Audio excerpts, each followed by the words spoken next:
The galaxy had a word for humans, though it was never spoken to their faces.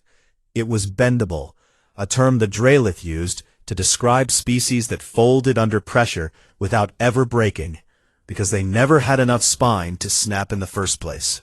Humanity had joined the Galactic Concord 142 years ago, walking into the Assembly of Voices on Station Hearthstone Prime, with wide eyes and hopeful smiles, ready to take their place among the stars, and believing, truly believing that the great civilizations of the galaxy operated on fairness and mutual respect. They learned otherwise within the first decade. It started small, the way it always does when predators test a new creature in their territory. A Drelith mining fleet redirected a human trade route through a narrow corridor of the Orion Spur, adding months to cargo deliveries and bleeding human merchants dry with transit fees that appeared from nowhere and vanished from the official records whenever someone tried to challenge them. Humanity filed a complaint with the Assembly. The Assembly acknowledged the complaint, debated it for 6 standard months, and issued a non-binding recommendation that the Drelith consider restoring the original trade lane. The Drelith did not consider it. Humanity accepted the decision and found a new route. Then it was a moon, a small rocky body orbiting the human colony of Ardennis that contained rare mineral deposits worth more than some species earned in a generation. And the Drelith hegemony simply claimed it, planting their flag and daring anyone to pull it out. Humanity filed another complaint. The Assembly debated for 4 months this time, and ruled that the Drelith Territorial Charter, a document so old and so conveniently vague that it could justify claiming half the galaxy if read with enough creativity, gave them a legitimate case. Humanity accepted the decision and moved. Then, it was not a moon, but a settlement.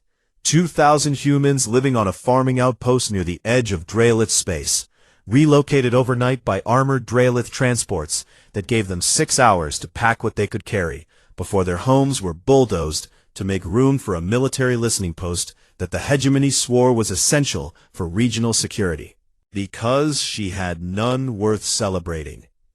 But for her composure, for the way she could stand at the podium, after yet another ruling against her people, and offer a gracious nod, and a steady voice, and the promise that humanity would continue to seek peaceful resolution. The Drelith called her the smiling doormat behind her back. The Sanhari pitied her. The Vrethkai could not understand her at all, because in their culture, a leader who suffered repeated humiliation without retaliating was not a diplomat, but a disgrace, and they genuinely could not comprehend why humanity had not yet burned something down. But Vasquez kept smiling, and kept filing, and kept believing, or at least kept performing the role of someone who believed, that the system would eventually work, that patience and persistence would outlast cruelty, that the galaxy would one day wake up and see what was happening. She was still holding on to that belief on the morning the Drelith came for. Kalos 4 was not a military outpost, or a mining world, or a strategic choke point. It was a farming colony, 80,000 people living in green valleys under a pale blue sky, growing crops that fed a dozen neighboring systems, and raising children who had never seen a warship in orbit. The Drelith arrived with 40 heavy cruisers and a territorial claim that every independent legal scholar in the galaxy would later call an obvious forgery. A document supposedly signed 300 years before humans even had faster-than-light travel, granting the hegemony sovereign rights over a region of space that just happened to include humanity's most productive agricultural world. They gave the colonists 12 hours to leave, 12 hours to abandon homes that families had built over 4 generations, to pack what they could into evacuation transports, to tell their children that the fields they had planted, and the rivers they had named, and the graves of their grandparents in the hillside cemetery were no longer theirs. 80,000 people, displaced in half a day, because the Drelith could, and because no one in the galaxy had ever made them pay a price for it. The news reached Hearthstone Prime during a routine session of the Assembly, transmitted on an open channel that every species in the chamber received simultaneously. Footage of human families being herded onto transports, of Draelith soldiers standing in gardens they had trampled, of a little girl clutching a stuffed animal and looking back at a house she would never see again. Ambassador Vasquez was mid-sentence when the feed appeared on her console. She stopped talking. The chamber continued its noise for a few moments. The Draelith delegate was laughing at something his aide had said, and the Sanhari were engaged in a side conversation about mineral rights. But then, one by one, the delegates noticed the silence from the human podium. They turned to look. Vasquez was standing perfectly still, her hands flat on the surface in front of her, her eyes fixed on the screen showing the face of that little girl. She did not cry. She did not shout. She did something far worse. She stopped smiling. In 142 years of galactic diplomacy, no one in that chamber had ever seen a human representative without a smile, without that infuriating, unshakable, patient warmth that every species had learned to dismiss as weakness. Now Vasquez looked up from the screen, and her face held nothing but a cold, vast stillness that made the Cathari ambassador physically step backward. She pressed the request button for the speaker's floor. The chamber fell silent, and every species in the room realized with a sudden and nauseating clarity that they had never actually seen what a human looked like when the patience was gone. The Assembly of Voices had a protocol for emergency addresses, a formal request, a seconding motion from at least 2 member species, and a mandatory waiting period of 1 standard hour to ensure all delegates could be present and prepared. Ambassador Vasquez ignored every part of it. She simply walked to the central podium, the great circular platform that floated in the middle of the chamber like an island surrounded by tiers of alien faces. And she began to speak before anyone could stop her, not because she was rude, but because something in her expression made even the Draelith security officers hesitate to approach. "I will not be long," she said, and her voice was calm, so calm that it unnerved the delegates more than shouting would have, because they had all heard species scream in this chamber. They had heard threats and ultimatums and declarations of war, but they had never heard a voice that sounded like a door closing forever. On the central display, a document that stretched across the holographic screens ringing the chamber like a living wall of text. "This is a record," she said, "of every formal grievance humanity has filed with this assembly since we joined the Galactic Concord 142 years ago." The document was enormous. 214 territorial violations, she read, and her voice did not waver. 67 forced relocations of human civilian populations. 14 military engagements classified as accidental by this body, resulting in the deaths of 4,612 human citizens, including 903 children. The chamber was silent. She paused, and then she said, "I am now going to read the names." A ripple of confusion passed through the delegates. Surely she did not mean all of them. Surely this was a rhetorical device, a dramatic gesture before getting to her actual point. Ambassador Lena Vasquez stood at that podium and read the name of every human being who had died as a result of actions taken by Concord member species against humanity. Every man, every woman, every child, spoken aloud in a chamber that had never once held a moment of silence for any of them.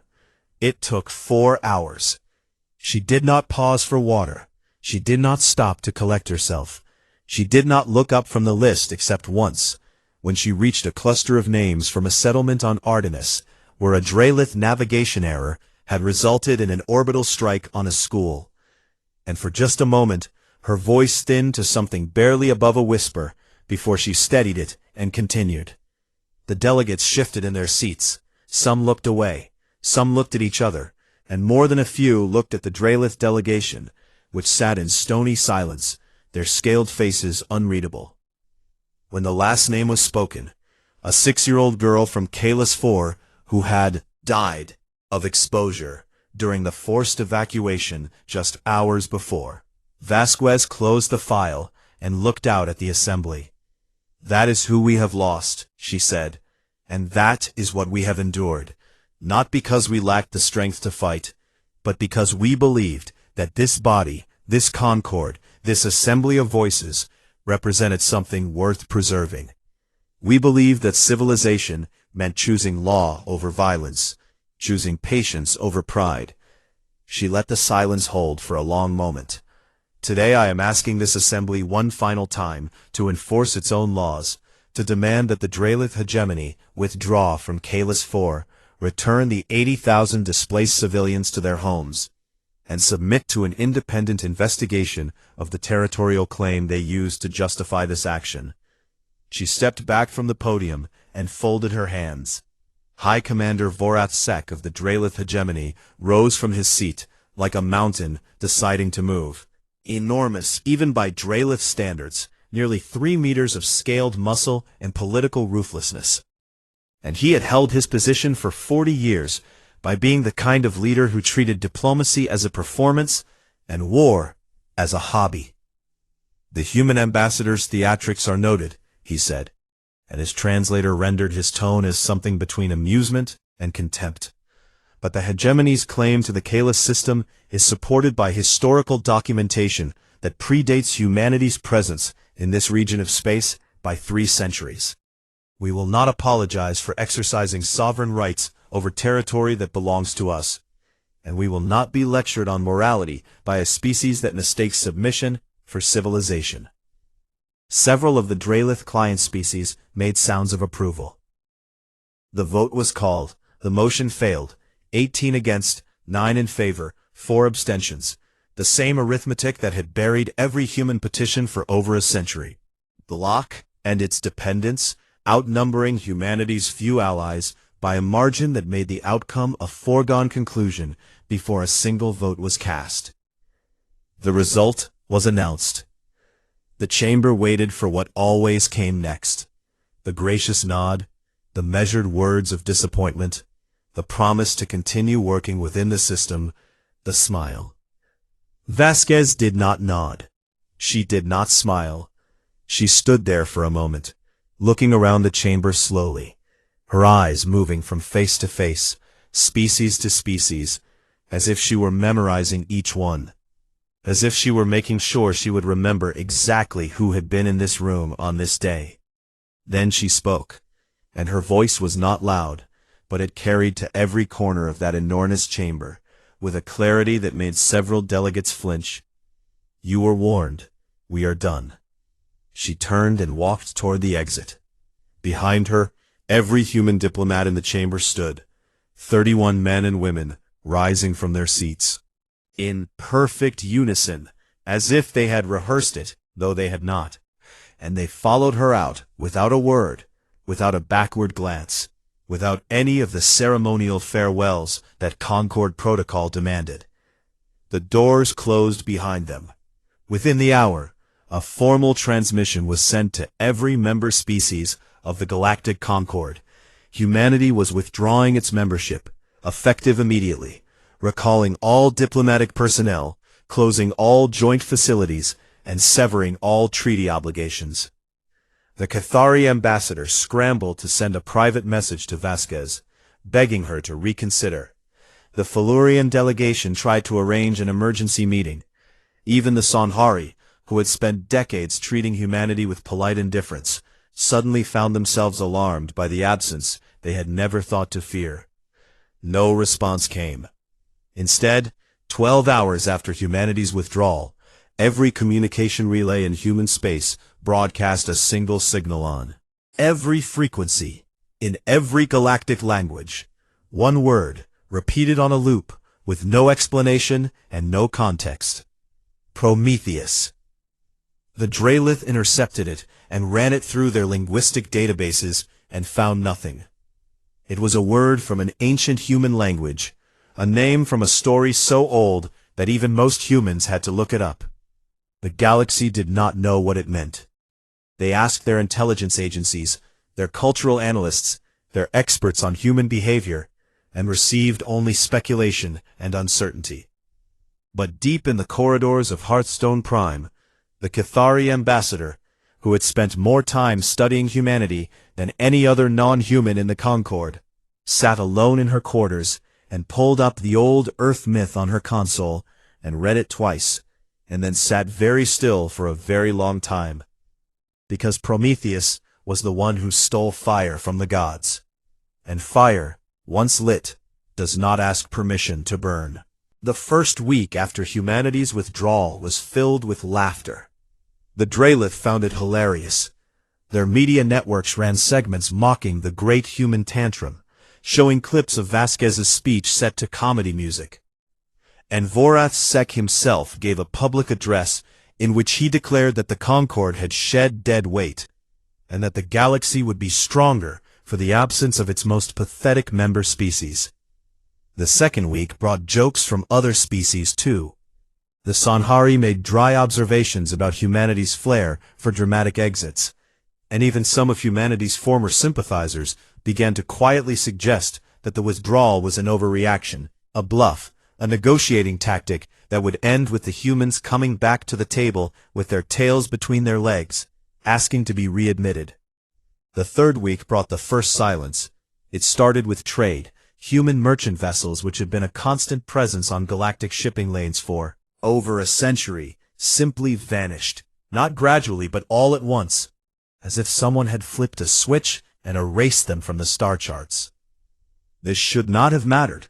Humanity was a mid-tier trading power at best, or so the galaxy believed. But within days the effects began to ripple outward in ways that no one had predicted. The Vrethkai discovered that 60% of their pharmaceutical supply chain depended on a synthetic compound manufactured exclusively on human colony worlds.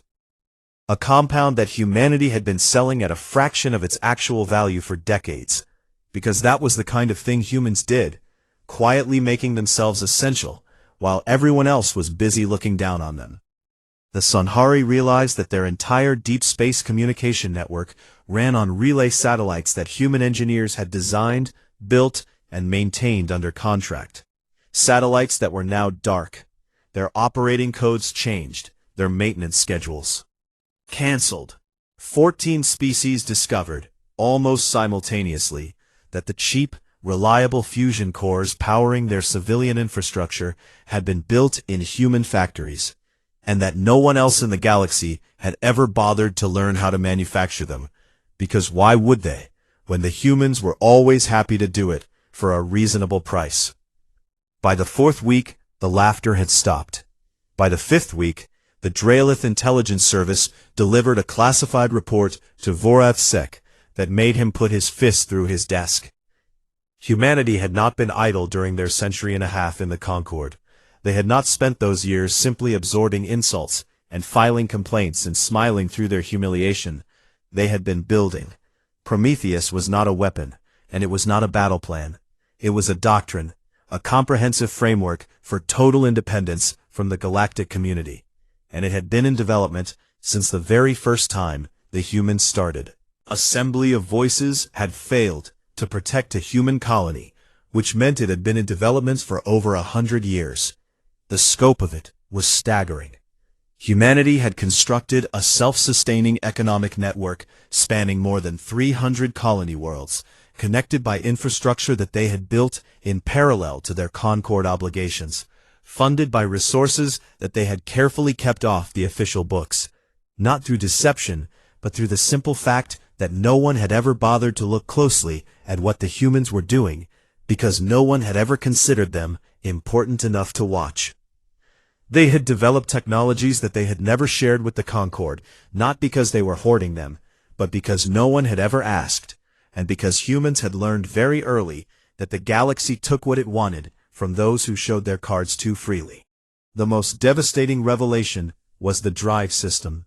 Concord used some variation of the standard faster-than-light framework that had been developed by the Sanhari 3,000 years ago. It was reliable, it was well understood, and it had a known speed ceiling that defined the pace of galactic civilization. Humanity had broken that ceiling. Their new drive, developed in secret on a research station hidden in the gravity well of a rogue gas giant, was 3 times faster than anything in the galactic fleet, which meant that a human warship could cross a battlefield before a Drelith cruiser could finish turning around. The intelligence report landed on desks across the galaxy within days, leaked by sources that many suspected were human agents who wanted it to be seen. And the reaction was immediate and visceral. The Cathari ambassador read it and said, "They were never weak, they were waiting." The Felurian defense minister read it and ordered an immediate review of every interaction his species had ever had with human engineers, suspecting, correctly, that humanity had been quietly assessing Felurian military capabilities for decades, not as enemies, but as potential allies, whose strengths and weaknesses needed to be understood. The Drelith read it and panicked, though they would never have used that word. Vorath Sek held an emergency session of the Hegemony's War Council and laid out the situation with the blunt honesty that had kept him in power for 4 decades. Humanity was no longer the species they had known, or rather, humanity had never been the species they thought they knew, and the Hegemony now faced a strategic reality that made every previous military calculation obsolete. His generals urged caution. They suggested diplomacy, suggested offering concessions, suggested that perhaps the Hegemony could quietly return Kalis 4 and pretend the whole affair had never happened. Vorath Sek refused. He was a predator by nature and by culture. Predators did not retreat from prey, no matter how unexpectedly the prey had grown its teeth. To back down now would be to admit that the Drelith had spent a century bullying a species that could have destroyed them at any time, and that admission would shatter the myth of Drelith supremacy that held the Hegemony together. So instead of retreating, he doubled down. He mobilized the full military might of the Drelith Hegemony, 12,000 warships, the largest fleet assembled in galactic history, crewed by soldiers who had been raised on stories of Drelith invincibility, and who believed, because they had been told their entire lives, that no species in the galaxy could match them in battle.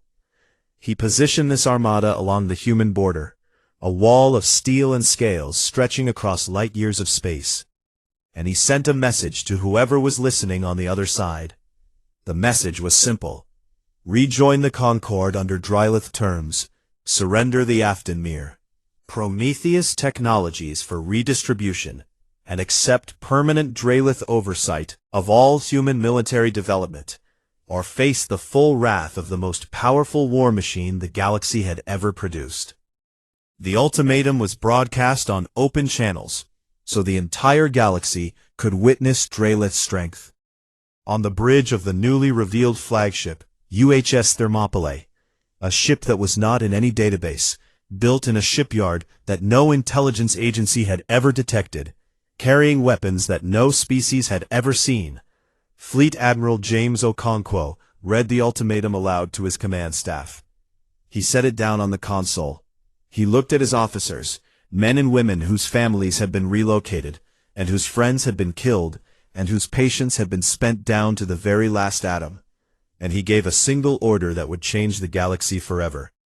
Launch the wolves. The Drelith had been fighting wars for 6,000 years, and in that time they had perfected a method of combat that was as elegant as it was brutal. Massive fleets arranged in layered formations, capital ships trading fire across vast distances, victory decided by who had more armor, more guns, and more willingness to absorb casualties, until the other side broke. Every species in the galaxy fought this way, with minor variations, because the Drelith had set the standard, and no one had ever found a reason to challenge it. Humanity did not fight this way. The first sign that something was wrong came 17 minutes after Admiral Okonkwo gave his order, when a Drelith supply convoy, 42 transport ships carrying fuel and ammunition for the main fleet, dropped out of faster-than-light travel in what should have been the safest stretch of hegemony-controlled space. 2 full star systems behind the front line. They found 12 human ships waiting for them. The ships were small, barely a third the size of a standard Drelith frigate, and they moved with a speed and coordination that the convoy escorts had never encountered, darting between the transports like wolves circling a herd, striking with weapons that punched through Drelith armor as if it were paper, and then pulling away before the escorts could lock on a targeting solution. The engagement lasted 4 minutes. Every transport was disabled or destroyed. The escorts were left drifting, their engines crippled, their communications scrambled, and by the time a Drelith response fleet arrived, the human ships were gone, vanished into faster-than-light travel, with a speed that made the Drelith drives look like candles compared to a bonfire. This scene repeated itself 47 times in the first 72 hours. Human wolf packs, small autonomous flotillas, operating with a coordination that suggested either brilliant officers or terrifyingly advanced tactical AI, or both, appeared behind Drelith lines, inside Drelith formations, in places that should have been impossible to reach, and they tore apart everything that kept a military running without ever engaging the main battle fleet. Supply convoys were gutted, communication relays were destroyed, sensor platforms were blinded, and in one particularly devastating strike, a wolf pack hit a Drelith forward command station and took out 3 admirals and their entire staff before the station's defense grid could even power up. The Drelith lost 1,400 ships in 3 days without ever seeing the main human fleet. Vorath Sek was not accustomed to fear, but he was a practical creature, and he understood that he was fighting a kind of war that his military had never trained for and did not know how to counter. The humans were not meeting him in battle. They were dismantling his ability to fight a battle, and every hour that passed left his fleet more blind and more hungry and more isolated. So he made a decision that he believed would force humanity to stand and fight. He ordered a strike force of 3,000 warships, a full quarter of his armada, to attack the human colony world of New Thessaly, a planet of 4 million people that sat just behind the front line. The logic was ancient and reptilian. Threaten what the enemy loves, and they will abandon strategy for emotion, and then you crush them while their guard is down. The Drelith strike force traveled at maximum speed, expecting to arrive at a lightly defended colony, expecting orbital bombardment and a quick surrender that would give Vorath Sek the leverage he needed to bring the humans to their knees. They dropped out of faster-than-light travel at the edge of the New Thessaly system and found something waiting for them that did not make sense. It was a single structure, not a fleet, not an armada, but one object, hanging in orbit above. The planet like a silver eye, staring into the dark. The Aegis of Marathon was humanity's answer to a question that no other species had thought to ask. What if, instead of building a fleet to defend a planet, you built the planet a shield? The Drelith Strike Force commander, a veteran of 30 campaigns, studied the structure on his display and felt something cold move through his chest. It was too big, too deliberately placed, too calm in the face of 3,000 warships, and in his experience, anything that was not afraid of overwhelming force usually had a very good reason. He ordered the attack anyway, because his orders left no room for hesitation. What happened next was broadcast across the galaxy on every open frequency, because the humans wanted everyone to see. The Aegis activated. A field of gravitational distortion erupted outward from the station, in a sphere that stretched across hundreds of thousands of kilometers, in any traditional sense.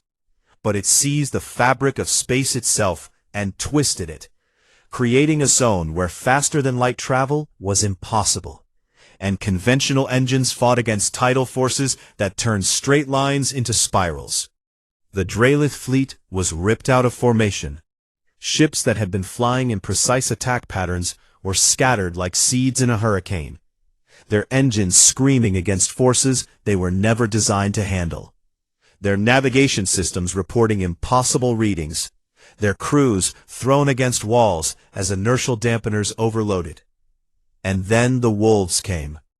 They poured in from every direction, emerging from faster-than-light travel just outside the gravitational field, and then diving in with engines that were built to handle exactly these conditions.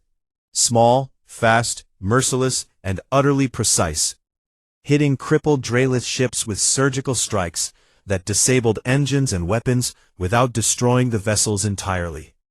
Because humanity had given a very specific order: minimize casualties.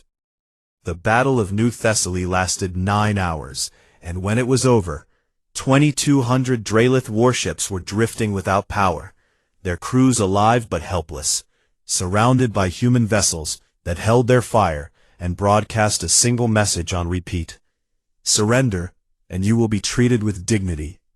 Humanity lost 43 ships. The Draelith lost an empire. While the galaxy was still processing the footage from New Thessaly, Admiral Okonkwo led the main human fleet, not toward the Draelith homeworld, not toward their remaining military installations, not toward any target that would make sense to a conqueror, but to Kalis IV. The fleet arrived in overwhelming force, 2,000 warships forming a perimeter around the planet that no Draelith vessel could challenge, and under their protection, transport ships descended to the surface, carrying the 80,000 colonists who had been forced from their homes. Families walked back into houses that still held their belongings. Children ran through fields that still bore the marks of their footprints. And an old woman knelt beside a grave in a hillside cemetery and pressed her hand against the stone and wept, because she had not been sure she would ever touch it again. The human fleet did not fire a single shot at Kalis IV. There was no battle, no bombardment, no retaliation against the Draelith garrison, which was simply told to leave and was escorted to the system boundary and released.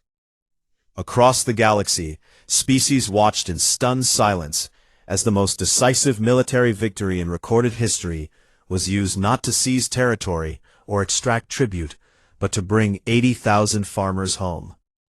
The Cathari ambassador stood in her quarters on Hearthstone Prime, tears running down her amphibious face, and said to no one in particular, "We thought they were kind because they were weak. They were kind because they were strong enough to choose to be." On the bridge of the Thermopylae, Admiral Okonkwo watched the colonists returning to their homes on the surface below, and then he turned to his communications officer and opened a direct channel to Vorath Sek. Ambassador Vasquez appeared on the screen moments later. She had requested the right to deliver this message personally, and Okonkwo had agreed without hesitation. She looked into the camera, and her face held no triumph, no satisfaction, no joy. Only the exhaustion of someone who had carried a weight for a very long time, and was finally setting it down. "We will accept your surrender now," she said. "You will not receive a second offer." The surrender came 3 days later, not because Vorath Sek wanted to give it, but because his own people took the choice away from him.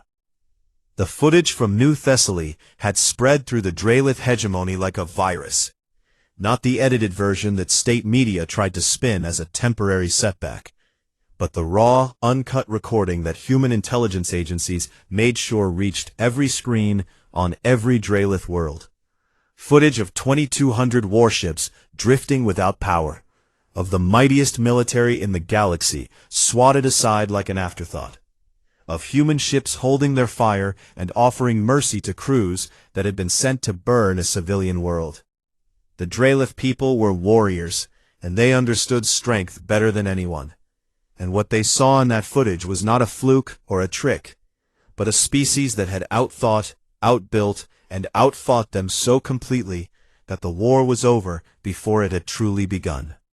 Vorath Sek was removed from power by his own War Council on the morning of the 3rd day, not through assassination, which was the traditional Draelith method, but through a formal vote of no confidence, because even the generals who had followed him for decades could not justify continuing a war they had already lost against an enemy that was offering them a way out with their dignity partially intact.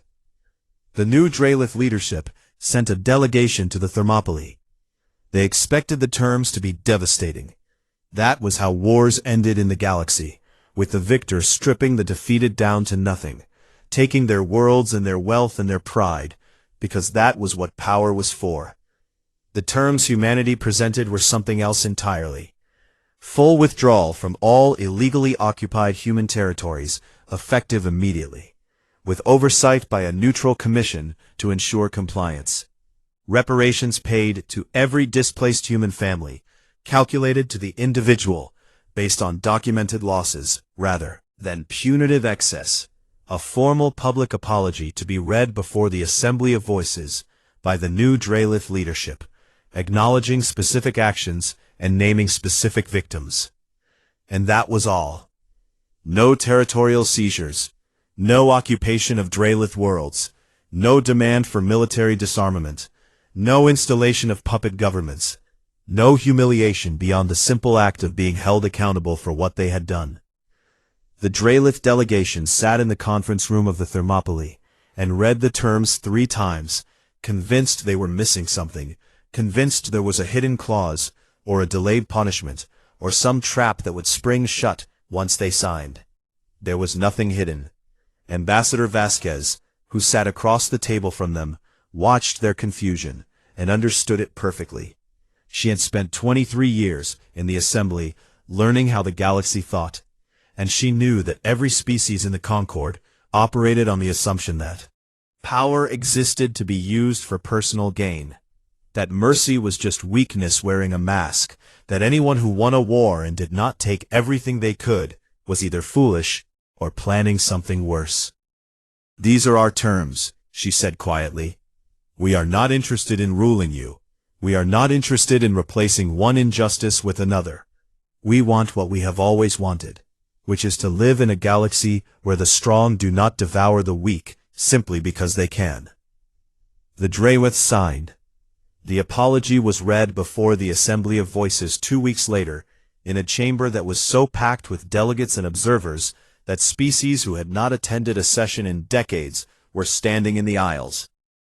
The new Draelith representative read the names of every human settlement that had been unlawfully seized, every civilian who had been displaced, every life that had been lost, and when it was finished, the chamber sat in a silence so complete that you could hear the hum of the station's air recyclers. Humanity rejoined the Galactic Concord 1 month later, but not on the old terms. Vasquez presented a new charter, a complete restructuring of the Concord that she had been drafting, in secret, for over a decade, long before the war, long before Kalis 4, because she had always known that this day would come, and she had wanted to be ready, not just to win, but to build something worth winning for. The new charter established an independent judicial court with binding authority over territorial disputes, replacing the old system of toothless votes and non-binding recommendations. It created a mutual defense pact that obligated every member species to respond to aggression against any member species, eliminating the ability of powerful blocs to prey on weaker neighbors. And it enshrined a set of fundamental rights for all sentient beings that could not be overridden by majority vote, because humanity had learned, at terrible cost, that a democracy without protections for the minority was just tyranny with better marketing. The charter passed with 27 votes in favor, 2 against, and 2 abstentions. Vasquez was offered the newly created position of first arbiter of the reformed Concord, a role that combined judicial authority with diplomatic leadership in a way that no single individual had ever held. She accepted, and in her acceptance speech, she said only, "I will do my best to make sure no one ever has to give the speech I gave in this chamber. That is the only promise I am willing to make." The Prometheus Doctrine was never deactivated. Humanity's leaders were asked about it repeatedly in the years that followed, by journalists, by diplomats, by curious academics writing histories of the war, and the answer was always the same, delivered with a small smile that carried the weight of everything that had come before. We hope we never meet it again. Admiral James Okonkwo retired from the fleet 6 months after the war, and settled on New Thessaly, in a small house near the coast, where he took a job teaching history to children in the colony's school. He was a quiet man in person, nothing like the legend that the galaxy had built around him, and his students knew him only as the tall, gentle teacher who never raised his voice and always had time for their questions. One afternoon, a girl in his class raised her hand and asked him what the war had really been about. She was too young to remember it, born in the year after the Battle of New Thessaly, and everything she knew came from stories that had already begun to blur the line between history and myth. Okonkwo thought about it for a long time, longer than a simple question should have required, and the classroom was very quiet while he considered his answer. "It was about making sure no one has to be patient forever," he said at last. He smiled and moved on to the next lesson. A new saying spread across the galaxy in the years that followed, carried from species to species, translated into 1,000 languages, repeated in diplomatic halls and military academies and children's classrooms, until it became one of the most quoted proverbs in all of Concord space. Be careful with the patient ones. The loud ones will tell you when they have had enough. The quiet ones will show you. The Cathari carved it into the walls of their embassy. The Felurians set it to music. Even the Dralith in time adopted it as a cautionary teaching in their military schools, a reminder that the most dangerous enemy is not the one who roars, but the one who absorbs blow after blow in silence, and then one day, without warning, stops absorbing. And no species forgot. Not because of the fire, not because of the wolves or the Aegis, or the gravitational fields that had torn a fleet apart, of human ships, or the precision of human strategy, or the terrifying depth of human preparation. They remembered because of what came after. Because humanity had held the power to destroy, and had chosen instead to repair. Because they had earned the right to hatred, and had offered accountability instead. Because they had proven, in a galaxy that had long since abandoned the idea, that strength and compassion were not opposites, but partners, and that the truest measure of a civilization was not how it treated its enemies in war, but how it treated them in victory. That was what the galaxy could not forget. That was what kept them up at night. Not the weapons, never the weapons, the mercy. Because a species that can break you and chooses not to is far more frightening than one that simply wants to watch you burn. And every species in the galaxy knew, in the quiet hours when they were honest with themselves, that if the positions had been reversed, they would not have made the same choice.